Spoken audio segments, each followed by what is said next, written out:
you're taking Percy Jackson, a much beloved character. Indeed. And you're going into the Sea of Monsters. What was the first step of making sure this was the right path for you? Well, I knew it was the right path because I always loved, the idea of fantasy adventure films that are sort of in and of themselves kind of juxtaposed with the real world.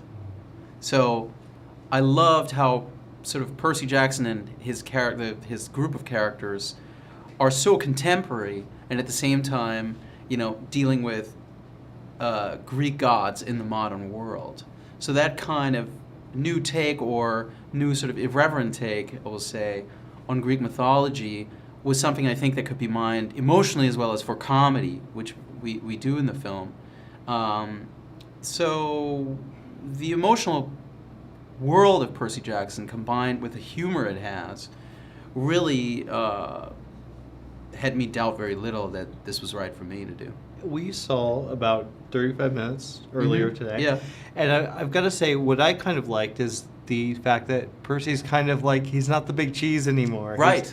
As a director, how was it working with Logan and finding that character? And was that part of the book? I'm assuming that's part of the books. I've never read them. There was a little moment in the book that very much inspired the whole idea of Percy feeling like the fifth wheel or the odd man out or the, less than himself. The last movie leaves him as being a hero, you know. So the challenge here was like to give him sort of new doubts, new sort of a lack of confidence, so to speak. In the book, the Half-Bloods have to sacrifice part of their meal to their parents before eating.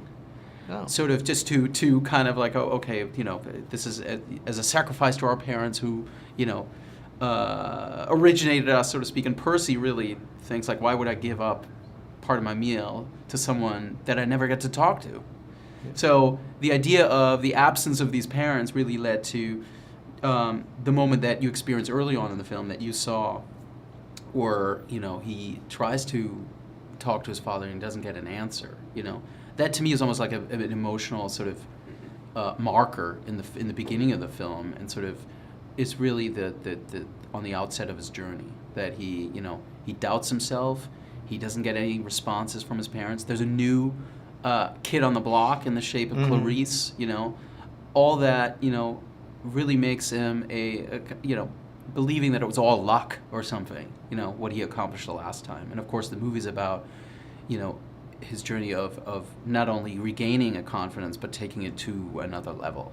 And you do take it to another level special effects-wise. This thing looks huge. The little bits we saw later on in the film look huge. What kind of effects were you looking? How big did you want to go?